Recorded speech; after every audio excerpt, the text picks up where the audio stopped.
नमस्कार। मैं अनिल केसी about India channel में आपका स्वागत करता हूँ। अबाउट इंडिया चैनल का वास्तविक उद्देश्य भारत की संस्कृति, भारत के विरासत से आज की युवा पीढ़ी को परिचय कराना है और उसके अंतर्गत हम लोग कई श्रृंखलाओं को लेकर आए हैं और उसमें से आज जो हम लोग एक नई श्रृंखला लेकर आए हैं उसमें नाम है त्रिदेव की संकल्पना। यानी हमारे सनातन परंपरा के अंतर्गत त्रिदेव जो है वह नाम के देव हैं, उनकी संकल्पना है। तो ये त्रिदेव कौन है, क्या है, हम लोग इसके बारे में जानने का प्रयास करते हैं कि त्रिदेव जो है वह कौन है। तो देखिए क्या है, त्रिदेव जो है वह सनातन धर्म के अनुसार से जो है वह जो ब्रह्मा, विष्णु और महेश हैं, इन तीनों को संयुक्त रूप से त्रिदेव के रूप में जो है वह स्वीकार किया जाता है। यानी ये तीनों को संयुक्त कर दिया जाए तो यही त्रिदेव जो है वह है।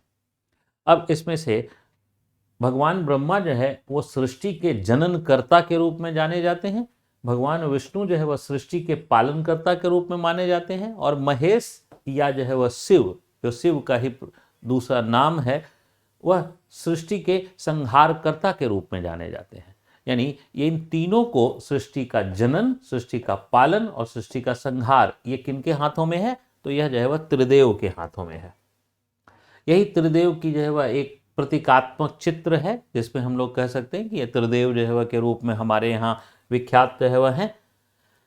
ये भी त्रिदेव की ही जो है वह एक प्रतिमा है, जो प्रतिमा इसलिए मैं दिखा रहा हूँ क्योंकि जो है वह ये एलिफेंटा की जो केव है, यानी कि महाराष्ट्र में मुंबई के पास जो एलिफेंटा नाम की जो है वह एक द्वीप है, उसमें उसमें जो है वह यहाँ पर जो है वह एलिफेंटा केव में जो है, जो आज से 1000 साल पहले की जो है वह गुफा है और उस 1000 साल पहले में जो है वह त्रिदेव की मूर्ति जो है वह मिलती है। इसका मतलब है त्रिदेव की संकल्पना जो है वो कोई आज की नवीन संकल्पना नहीं है, हमारी परंपराओं में ये हजारों वर्षों से मौजूद रही है, जो पुरातात्विक साक्ष्य के रूप में भी हमें दिखाई जो है वह देती है त्रिदेव की संकल्पना, ब्रह्मा विष्णु महेश।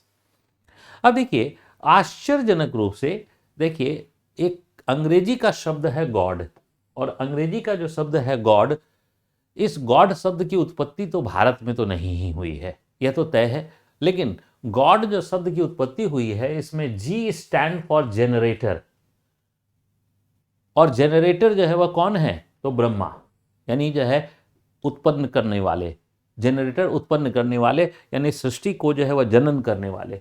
और ओ स्टैंड फॉर जो है, ओ स्टैंड फॉर जो है वो ऑपरेटर, ऑपरेटर यानी पालन करने वाले, वो कौन है? तो भगवान विष्णु। और जो है वह डी जो है वह स्टैंड फॉर डिस्ट्रॉयर, और ये जो है महेश के रूप में जो है वह, या शिव के रूप में।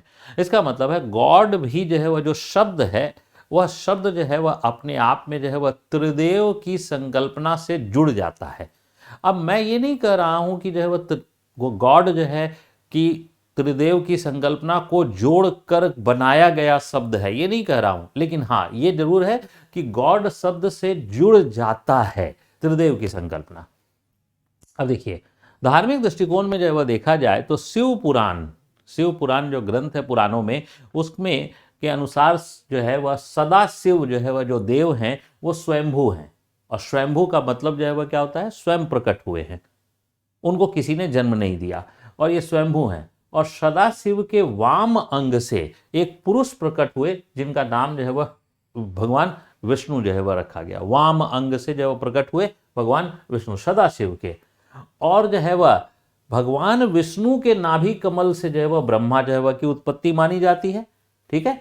और उसके पश्चात ही उन्होंने सृष्टि का जो है वह रचना का जो है वह कार्य प्रारंभ किया, जबकि भगवान शिव की उत्पत्ति सबसे पहले हुई थी। यानी भगवान शिव जो है वह सदाशिव के से ही पहले उत्पन्न हो चुके हैं, उसके बाद विष्णु, उसके बाद ब्रह्मा।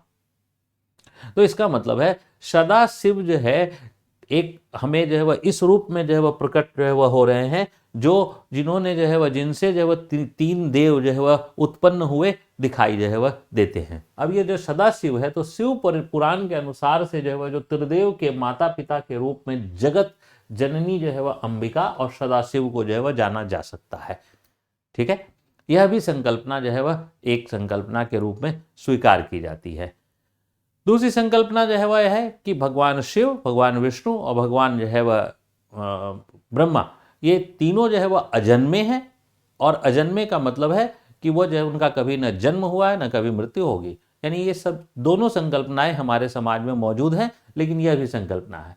अब आज जो सनातन की परंपरा है, इस सनातन की परंपरा में जो है वह देखा जाए तो त्रिदेव में जो है, जो 3 देव हैं ब्रह्मा विष्णु और महेश, उन त्रिदेव में जो है वह 2 देव जो है वह काफी पॉपुलर हैं, विष्णु और शिव।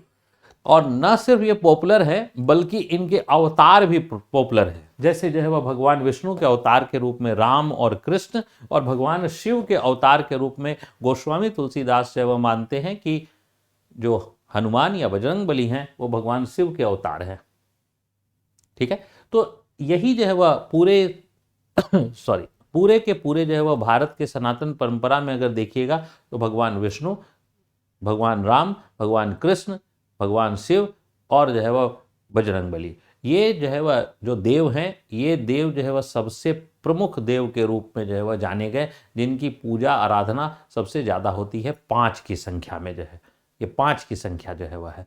तो ये त्रिदेव से ही जो है वह निकला हुआ है। अब मान्यता है कि जो भगवान ब्रह्मा है, भगवान ब्रह्मा को श्राप के कारण जो है वह उनका पूजन जो है वह बंद कर दिया गया और उनका पूजन नहीं होता है। हालांकि राजस्थान का एक पुष्कर नाम का जगह है जहाँ जो है ब्रह्म सरोवर भी स्थित है और वहीं पर ब्रह्मा का मंदिर भी स्थित है, यानी वहाँ पर ब्रह्मा की पूजा जो है वह होती है। तो यहाँ पर ब्रह्मा की पूजा होती है, लेकिन अन्य जगह पर ब्रह्मा की पूजा जो है वो नहीं होती है। और सामान्य रूप से जो है वह हम लोग जो मंदिर है या कोई भी जो है वह अन्य जो है वह आयोजन होते हैं, उन धार्मिक अनुष्ठान होते हैं, उनमें जो है वह हम लोग 5 प्रमुख देव के रूप में जो है वह हम लोग देखते हैं। और वो जो देव हैं वो सब के सब जो है वह किससे निकले हुए हैं, तो त्रिदेव की संकल्पना से निकले हुए हैं। इसलिए त्रिदेव की संकल्पना जो है वह हिंदू परंपरा में बहुत ही अहम जो है वह संकल्पना है और इसका काफ़ी महत्व है, इसकी काफ़ी महत्ता है। तो इस श्रृंखला में हम लोग जो है वह यहीं तक रखते हैं, फिर मिलेंगे हम लोग अगली श्रृंखला में। तब तक के लिए जय हिंद।